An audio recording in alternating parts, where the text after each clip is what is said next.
Bonjour tout le monde, j'espère que vous allez bien. Donc aujourd'hui, on va voir ensemble comment investir dans les indices boursiers. Vous allez voir qu'il y a deux solutions, dont une qu'il faut absolument éviter. Donc restez bien jusqu'à la fin pour éviter les erreurs. Donc les indices boursiers, c'est quoi? C'est par exemple le CAC 40. Le CAC 40, c'est les 40 plus grosses entreprises françaises. Donc on va prendre la valorisation de toutes ces entreprises et faire une sorte de moyenne. Et à chaque fois que le prix de toutes ces entreprises va augmenter, l'indice va augmenter. Et quand le prix de ces entreprises va diminuer, le prix de l'indice va diminuer aussi. Donc c'est aussi simple que ça.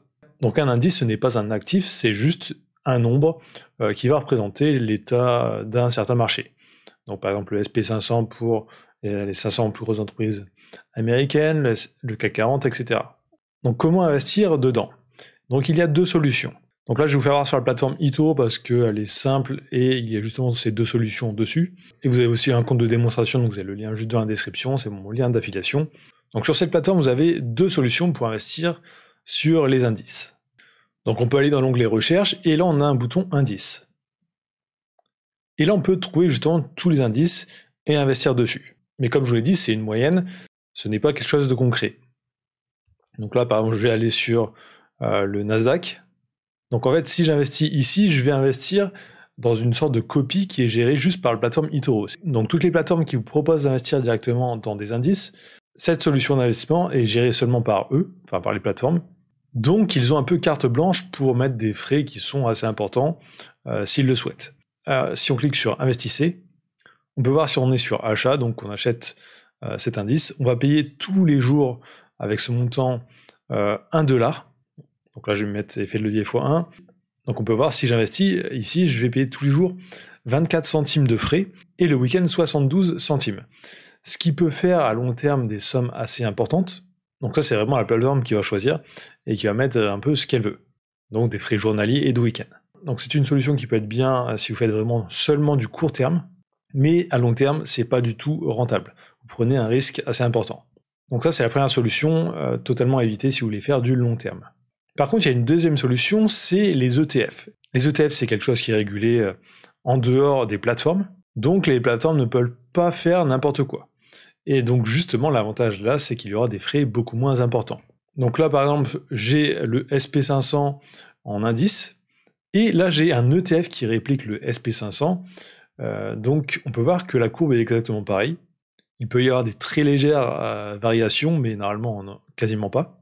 Donc là en fait quand vous passez par un ETF, vous allez passer en fait par un émetteur, par exemple ça va être BlackRock, qui lui va créer un fonds qui va investir dans toutes les sociétés, là, par exemple, du SP500, donc qui va mettre de l'argent dans les 500 plus grosses entreprises US.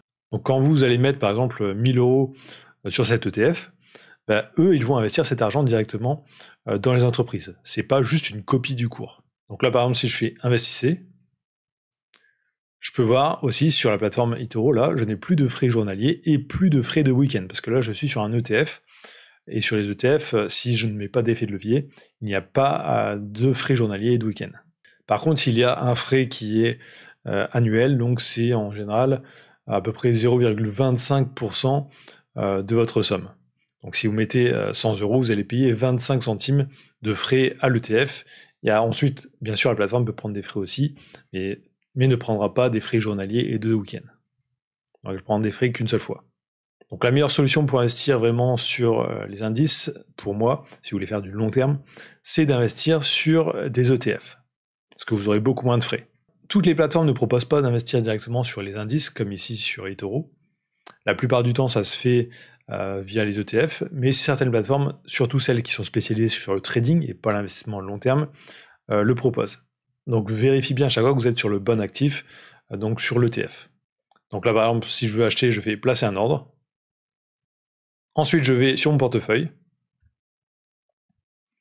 et je peux retrouver mon ordre ici, donc je peux cliquer dessus et je peux faire fermer ici, quand il est passé, pour récupérer mon argent avec les bénéfices ou les pertes.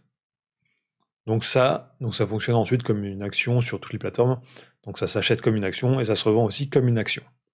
Donc bien sûr, ce n'est pas un conseil d'investissement, je vous montre juste un peu les différences entre indices et ETF. Je vous montre juste les deux manières d'investir dans les indices et les choses qu'il faut savoir. Ensuite, à vous de voir ce qui vous convient le mieux. Donc si vous êtes arrivé jusqu'ici dans la vidéo, tapez indice dans les commentaires, ça me permet de voir si les gens regardent bien jusqu'au bout les vidéos. N'hésitez pas à aller voir aussi mes autres tutos sur la chaîne, j'ai fait pas mal de tutos sur pas mal de plateformes différentes.